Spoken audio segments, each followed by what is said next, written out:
मैं मां हूं, धरती मां।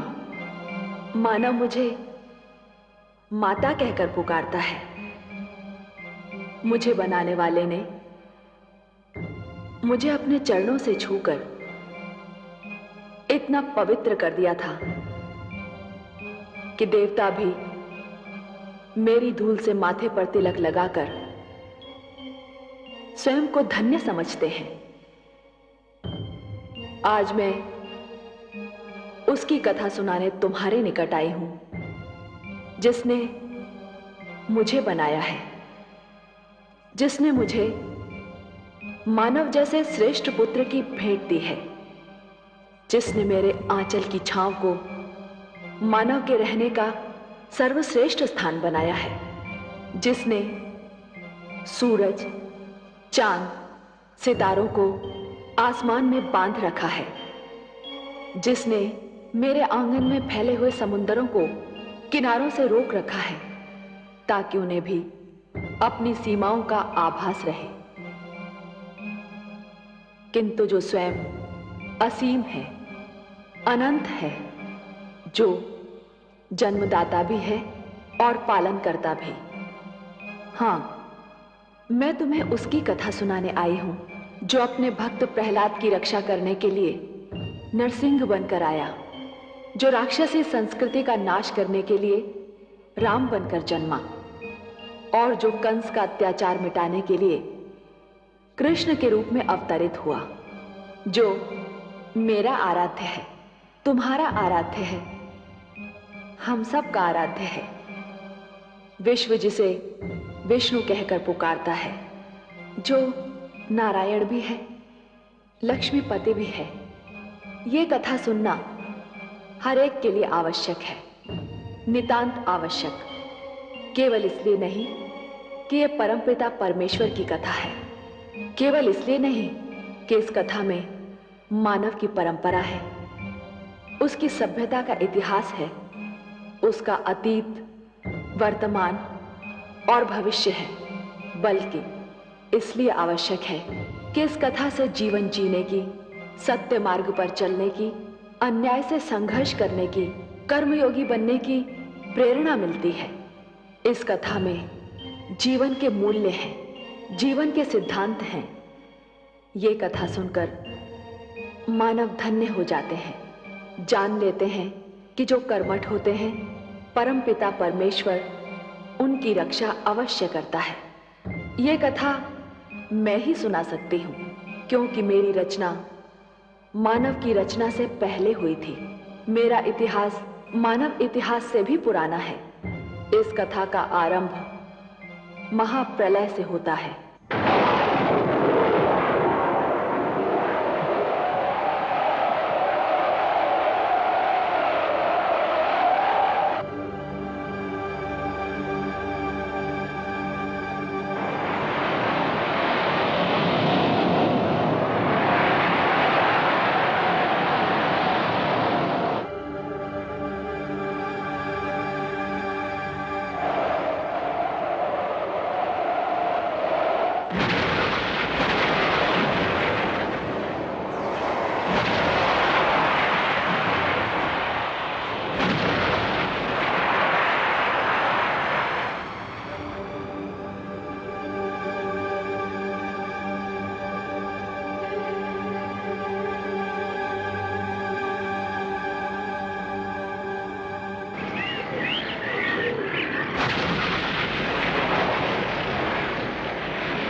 पूर्णमदम् पूर्णात् पूर्णमुदच्यते पूर्णस्य पूर्णमादाय पूर्णमेवावशिष्यते।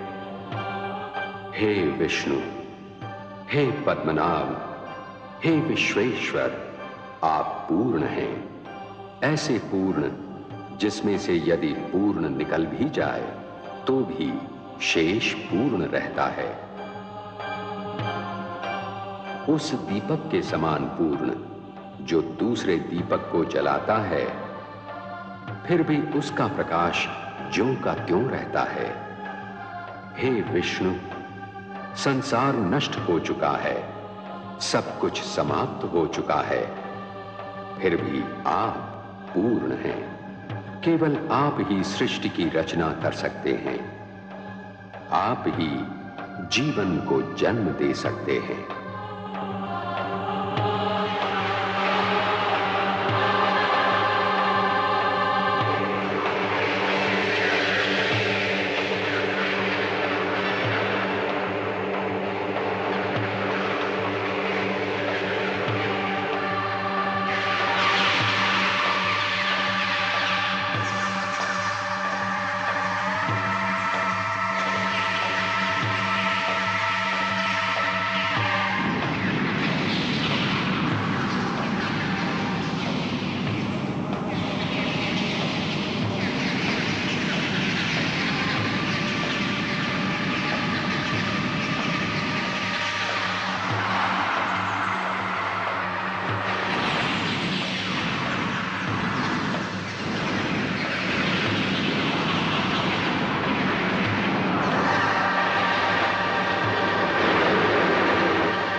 प्रणाम।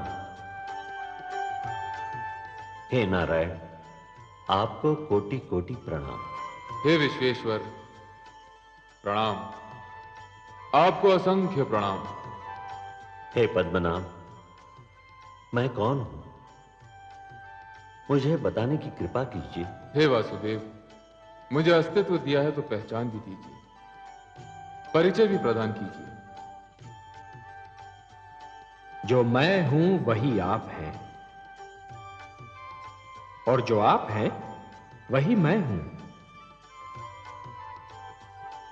मैं विष्णु हूं, आप ब्रह्मा हैं,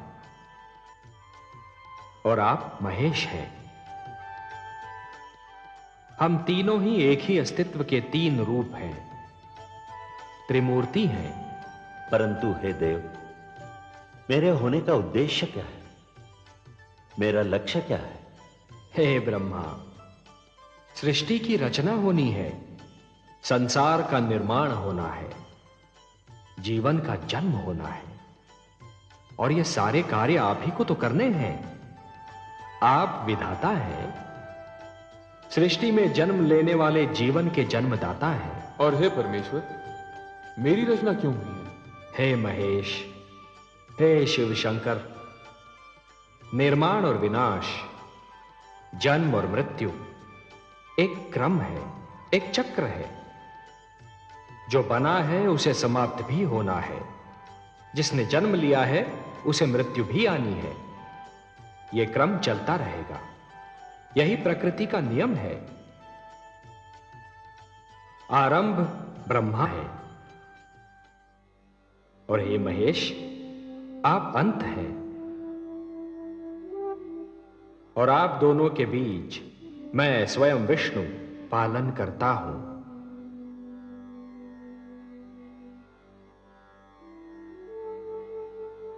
हे ब्रह्मा, हे विधाता, सृष्टि की रचना का शुभारंभ कीजिए।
प्रणाम परमेश्वर, प्रणाम। हे नारायण, आपको कोटि कोटि प्रणाम।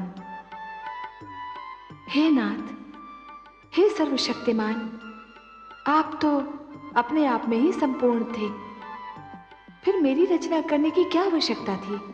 हे महादेवी, जैसे एक पुष्प सुगंध के बिना, वृक्ष फल के बिना और दर्पण छाया के बिना अधूरा होता है, उसी प्रकार एक पुरुष नारी के बिना अधूरा है।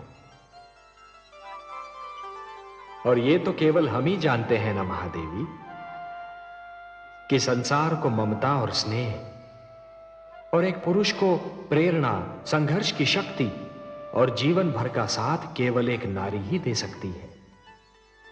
इसीलिए हमने आपकी रचना की है, और हम आपको एक सुंदर सा नाम भी देने जा रहे हैं, लक्ष्मी। संसार हमारे नाम से पहले आपका नाम लेगा, हमें लक्ष्मी नारायण के नाम से पुकारेगा।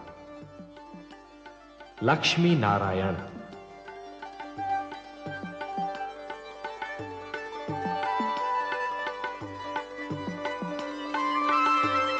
श्री विष्णु भगवान की अनुमति से ब्रह्मा ने सृष्टि के निर्माण का श्री गणेश किया। सबसे पहले अपनी भुजाओं से उन्होंने 4 मनु पैदा किए।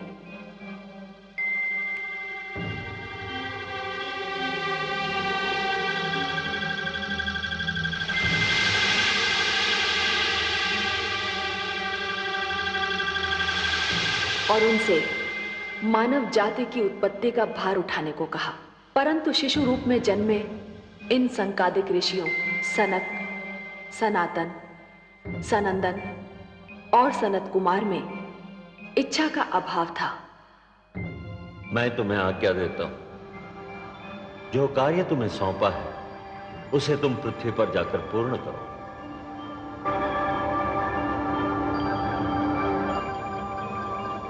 तो मैं तुम्हें शाप देता हूं, जाओ, निकल जाओ यहां से।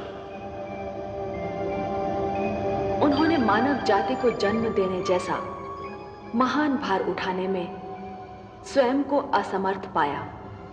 इच्छा का संबंध ज्ञान से है और ज्ञान की जड़ें विद्या में होती हैं। ब्रह्मा ने यह सोचकर निर्णय लिया कि मानव से पहले सृष्टि में ज्ञान का उजाला फैलाना चाहिए। जीवन को ज्ञान मिलने से पहले ज्ञान को जीवन मिलना चाहिए।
उन्होंने अपने शरीर से 7 आचार्यों को जन्म दिया और उनसे कहा, हे आचार्य जनों, हे वशिष्ठ, हे क्रतु, हे पुलह,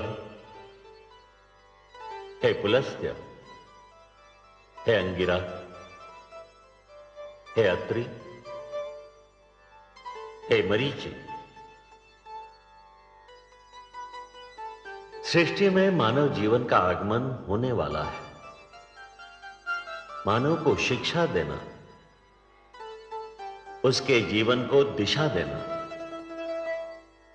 आपके जन्म का कारण भी है और उद्देश्य भी।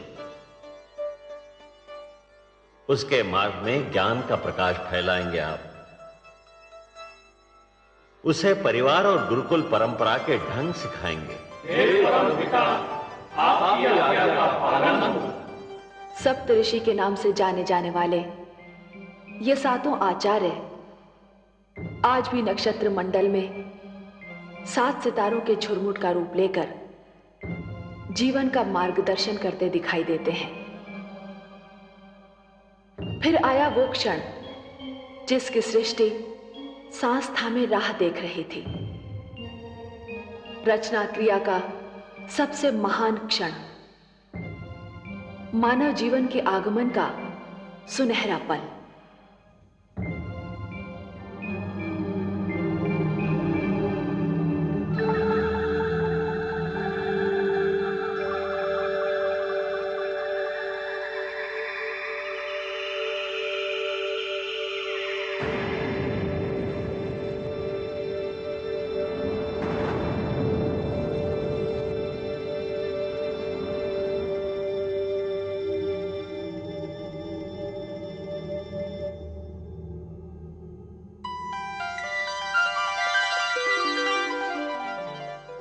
प्रणाम प्रभु।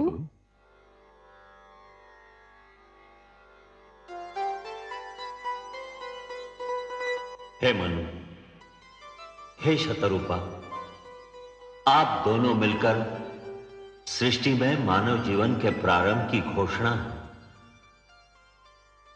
जीवन रचना की शक्ति अब मैं आप दोनों को प्रदान करता हूं। मनु, आप पुरुष हैं, शतरूपा आप स्त्री। आप दोनों मिलकर मानव जाति का आधार बनेंगे, परिवार बनाएंगे, समाज बनाएंगे। आप दोनों शरीर तो दो हैं, पर प्राण एक होंगे, एक दूसरे का साथ देंगे, एक दूसरे के सुख दुख बांटेंगे। जो आज्ञा प्रभु। आप दोनों के कई रूप होंगे। मनु, आप पति, पिता, पुत्र के रूप धारण करते रहेंगे, और शतरूपा आप पत्नी, माता और पुत्री के रूप में ढलती रहेंगी। आपको मैं स्नेह, ममता, दया और करुणा की भावनाएं देता हूं। मनु, आपको संरक्षण, पालन पोषण और परिश्रम की शक्तियां प्रदान करता हूं। आप हर पग पर, हर स्थिति में और हर स्थान पर शतरूपा की रक्षा करेंगे, उसके सुख का ध्यान रखेंगे। आज के उपरांत सृष्टि में जीवन स्वयंभू नहीं होगा। अब जीवन जन्म लेगा और जन्म देगा। हे पिता, आपके आदेश का पालन होगा। मैं अपने धर्म का पालन करूंगी प्रभु।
कहाँ चले गए थे आप? आपको पास ना पाकर मैं कितनी घबरा गई थी। क्यों चले गए थे मुझसे दूर?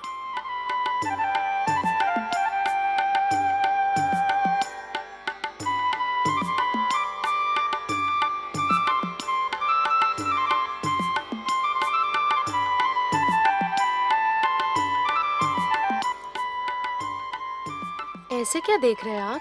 देख नहीं रहा हूं देवी, सोच रहा हूं। क्या सोच रहे हैं? यही कि आपके प्रश्न का उत्तर दूं या ऐसे ही आपको निहारता रहूं, या आपकी मधुर वाणी सुनता रहूं। ऐसी क्या बात है मुझ में और मेरी वाणी में? आपको सामने पाकर मुझे ऐसा लगा जैसे उषा की लालिमा, पुष्प की कोमलता, चंद्रमा की शीतलता और झरनों की मधुरता सब एक ही शरीर में ढल गई हों। देवी, मैंने भोर भय पंछियों की चहकार सुनी, मैंने सूर्य की पहली किरण छूने पर कलियों की चटकार सुनी, मैंने सरोवर पर वर्षा की पहली बूंद की झनकार सुनी, परंतु उनमें वो संगीत और स्वर लहरी नहीं मिली जो आपकी वाणी में सुनाई दी। विश्वास नहीं होता कि ये सब क्यों हो रहा है, कैसे हो रहा है। कहीं ये कोई सपना तो नहीं, या स्वयं आप भी कोई सपना तो नहीं? तो मुझे छूकर देखिए, सपने को तो हाथों से छुआ भी नहीं जा सकता।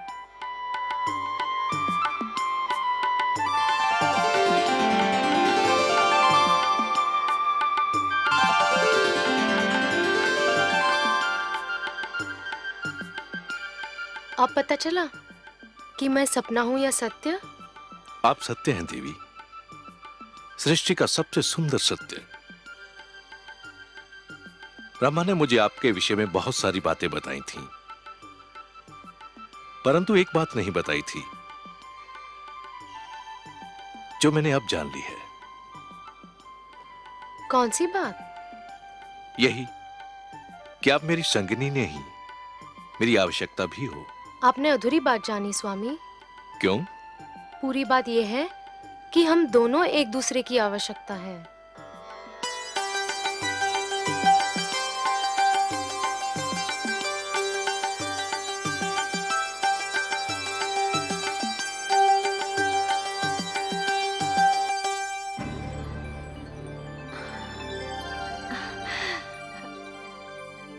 धन्य है आप प्रभु, आज आपकी लीला का एक अनोखा रंग देखा है मैंने।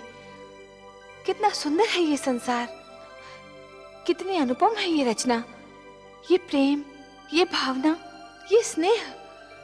मनु और शत्रुपा की भावनाओं में जो फूल सी सुगंध, मधु सी मिठास और कलियों की कोमलता का अनुभव किया, वैसी भावनाओं से तो हम देवलोक वाले भी वंचित हैं प्रभु। आपको अच्छा लगा महादेवी? बहुत ही अच्छा लगा सर्वेश्वर, बहुत सुंदर, बहुत मधुर। ये भावनाएं और इनको प्रदर्शित करने की शक्ति केवल मानव जाति को मिली है। यदि मानव ने इन भावनाओं की रक्षा की तो ये भावनाएं उसे जीवन की प्रेरणा देंगी, उन्नति की शक्ति देंगी, उसे शांति का मार्ग दिखाएंगी। ये प्रेम, ये स्नेह और एक दूसरे का आदर करने की यह भावना ही मानव जाति को संस्कृति देगी, सभ्यता देगी, उसे उत्थान का मार्ग दिखाएगी। और यदि मानव ने इन भावनाओं को त्याग दिया तो वो पशु और पिशाच के स्तर से भी नीचे जा गिरेगा। मेरी तो प्रार्थना है कि ऐसा दिन कभी ना आए प्रभु। ये सुंदर संसार यूं ही बसा रहे, प्रेम की ये शीतल धूप यूं ही बिखरी रहे, जीवन यूं ही मुस्कुराता रहे। मुझे तो इस धरती और इस जीवन से स्नेह हो गया है प्रभु। भगवान श्री विष्णु की मुस्कान बता रही थी कि माता लक्ष्मी ने अभी संसार का एक ही रूप देखा है। दूसरे रूप का ज्ञान तो केवल भगवान विष्णु को ही था। वो जानते थे कि क्या होगा और वही हुआ। परंतु मानव जन्म के साथ ही मानव के मन में जन्म लिया महत्वाकांक्षाओं ने, लालसाओं ने। मानव जाति बलवान और निर्बल, छोटे और बड़े, निर्धन और धनवान, राजा और रंक के वर्गों में बंटने लगी। शक्ति अभिमान में, बल अत्याचार में और प्रेम व्यभिचार में बदलने लगा। हिंसा भड़क उठी, युद्ध होने लगे। मेरे आंगन में रक्त की बाढ़ आ गई।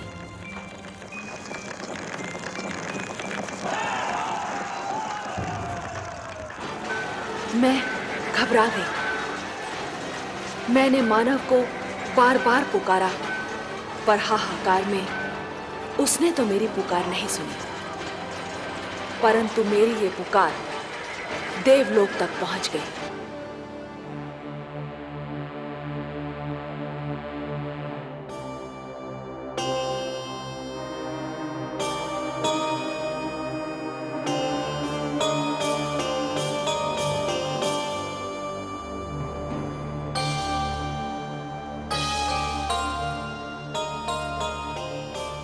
क्या बात है महादेवी?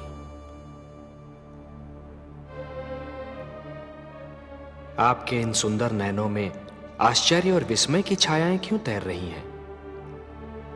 किस सोच ने आपके मन को घेर रखा है? कुछ नहीं विश्वेश्वर, यही सोच रही थी कि यदि चित्रकार के बनाए चित्र को कोई बिगाड़ दे तो क्या उसे तनिक भी चिंता नहीं होगी? यदि कोई शिल्पकार की बनाई मूर्ति को तोड़ने की चेष्टा करे तो क्या उसे तनिक भी दुख नहीं होगा? यदि कोई चित्रकार अपना चित्र किसी को उपहार में दे दे तो उस चित्र को संभालना उपहार पाने वाले का कर्तव्य है। कोई शिल्पकार अपनी मूर्ति किसी को भेंट दे दे तो उस मूर्ति की देखभाल करना भेंट पाने वाले का कर्तव्य है। वैसे हम समझ गए कि आप पूछना क्या चाहती हैं। आप तो अंतर्यामी हैं। लगता है आप हमारी धरती पर घटने वाली घटनाओं से पीड़ित हो उठी हैं। हाँ पद्मनाभ, मैं बहुत दुखी हूं। क्यों हो रहा है ये सब? क्यों मचा है ये हाहाकार?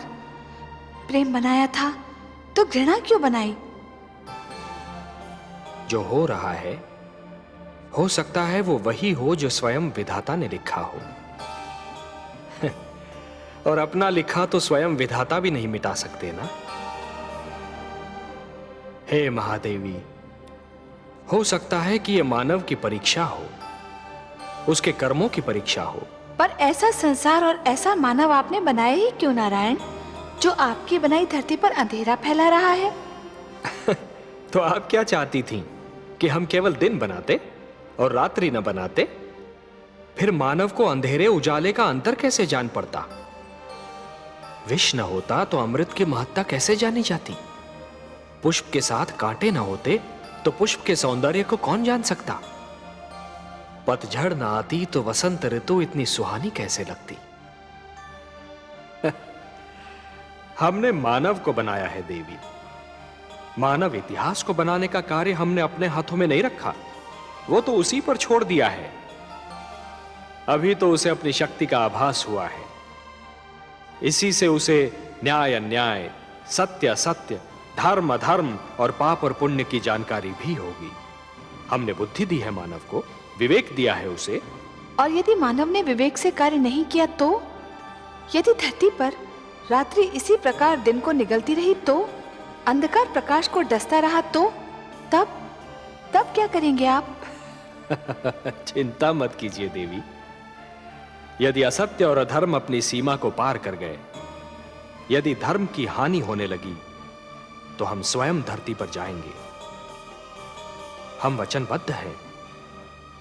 परित्राणाय साधूनाम विनाशाय च दुष्कृताम धर्म संस्थापनार्थाय संभवामि युगे युगे।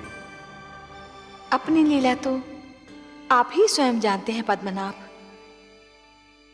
इस प्रकार आरंभ हुआ प्रकाश और अंधकार के युद्ध का इतिहास, असत्य पर सत्य की विजय का इतिहास, अन्याय पर न्याय की विजय की कथा। और इस कथा का पहला अध्याय था मनु और शत्रुपा का पुत्र महाराज उत्तानपाद, जो दिग्विजय करके अपनी राजधानी लौट रहा है।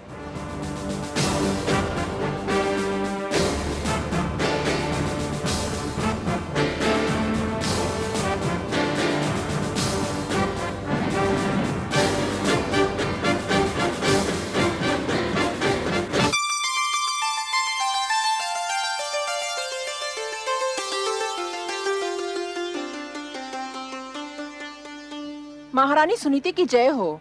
महाराज उत्तानपाद दिग्विजय से लौटकर आ गए हैं। महारानी चलकर उनका स्वागत नहीं करेंगी?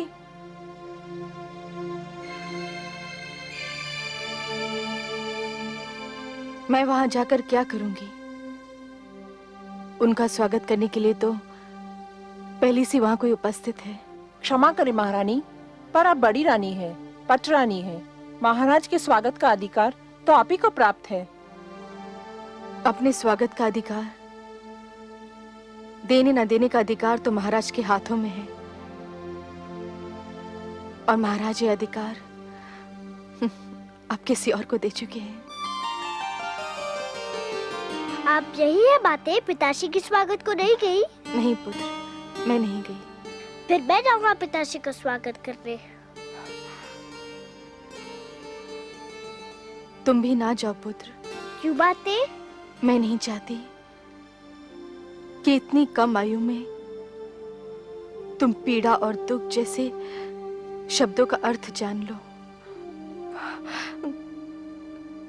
तुम्हारे कोमल मन को तनिक भी ठेस लगी ना, तो मैं सहन नहीं कर पाऊंगी। मैं समझा नहीं माताश्री। अभी छोटे हो ना, बहुत सी बातें तुम्हें समझ नहीं आएंगी। पर माताश्री, मैं उनसे मिलने को व्याकुल हो रहा हूँ। इतने दिनों बाद तो लौटे हैं पिताश्री। जहाँ इतने दिन राह देखी है, थोड़ी देर और प्रतीक्षा नहीं कर सकते? वो यहीं आएंगे। एक बात पूछूं माते? अवश्य पूछो। क्या वृक्ष की छाया वृक्ष से दूर रह सकती है? कदापि नहीं। तो फिर पुत्र अपने पिता से कैसे दूर रह सकता है? पिता के प्रेम पर पुत्र का जन्मसिद्ध अधिकार है।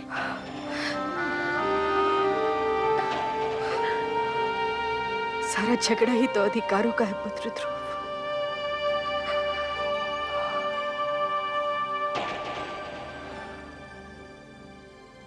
अधिकारों का है।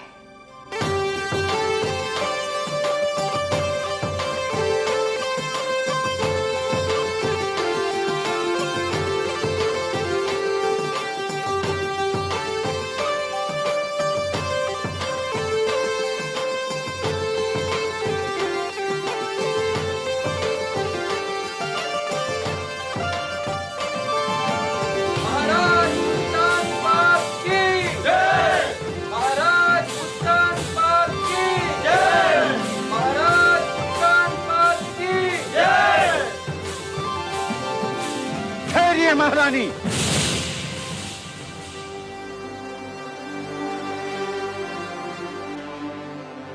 ये उचित नहीं है। क्या उचित नहीं है? महाराज के स्वागत का प्रथम अधिकार बड़ी रानी को प्राप्त होता है। किंतु ये अधिकार महाराज ने बड़ी रानी से लेकर हमें दे दिया है। क्या अंतर पड़ता है गुरुदेव? दोनों ही हमारी रानियां हैं और दोनों में से कोई भी हमारा स्वागत कर सकती है। राजा प्रजा का आदर्श होता है महाराज। राजा जो कार्य करता है, प्रजा उसी का अनुकरण करती है। राजा मार्गदर्शक होता है, समाज उसके पीछे चलता है। उचित अनुचित की परिभाषा भी राजा ही बनाता है। यथा राजा तथा प्रजा। आज जो कार्य हो रहा है, उससे समाज के बड़ों के आदर की परंपरा संकट में आ सकती है। और जब छोटे बड़ों का सम्मान करना छोड़ देंगे तो समाज में उथल पुथल मच जाएगी। और जब समाज में उथल पुथल हो तो राज्य की स्थिरता डगमगा जाती है। यदि महाराज परंपराओं को तोड़ना चाहते हैं तो आपको क्या आपत्ति है गुरुदेव? परंपराएं हमारे आदरणीय पूर्वजों ने बनाई हैं, उन्हें तोड़ने का किसी को अधिकार नहीं है। तो फिर महाराज का क्या निर्णय है?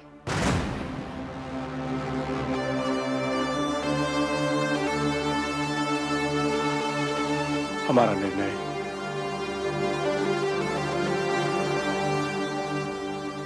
निर्णय यह है कि महारानी सरुचि ही हमारा स्वागत करेंगी। यदि आपका यह निर्णय है तो फिर किसी का भी उपदेश मुझे रोक नहीं सकता। पति का आदेश मानना ही पत्नी का धर्म है और ये धर्म मैं निभाकर ही रहूंगी।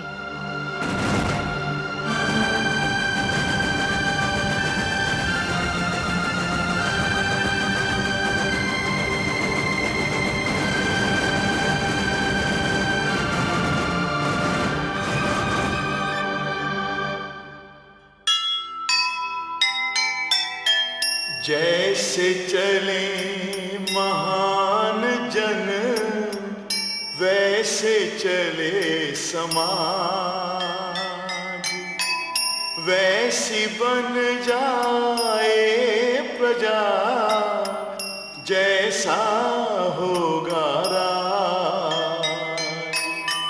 टूटी अगर परंपरा टूटेंगे आदर्श, दुख ही दुख छा जाएंगे, मिट जाएंगे हर्ष, मिट जाएंगे हर्ष। विष्णु पुराण, विष्णु पुराण, विष्णु पुराण। प्रगटे कब तीन लोक, जन्म मृत्यु हर्ष शोक। पृथ्वी जल वायु गगन, प्रगटे कब ज्योत अगन। इस पुराण में है निहित जप तप और